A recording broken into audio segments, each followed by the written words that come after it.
আল্লাহ তাআলা যার তকদিরে যেটা রেখেছেন সেটা যদি পৃথিবীর শেষ প্রান্ত থাকে সে পাবে কি পাবে না? আর আল্লাহ তাআলা যদি তকদিরে না রাখেন সেটা সামনে থাকলেও কি পাবে? তাহলে এই কথা আগে মনকে একদম স্থির করে ফেলেন। আল্লাহ যদি তকদিরে রাখে এনি হাও সেটা আসবে আসবে, পাবোই পাবো।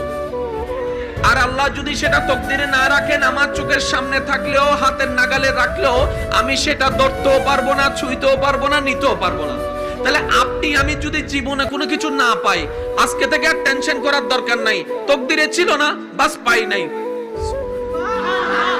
কারণ যেটা আমার না সেটা নিয়ে তো টেনশন করার কোনো দরকার। যেটা আমার সেটা আমারই থাকবে, যেটা আমার সেটা আমার কাছে আসবে। আজ না হয় 10 বছর পর হলো, সেটা আমার কাছে আসবেই আসবে, কারণ আমার রব সেটা আমার জন্য বরাদ্দ করেছেন। সুবহানাল্লাহ। কথাগুলো একটু মনে বসান।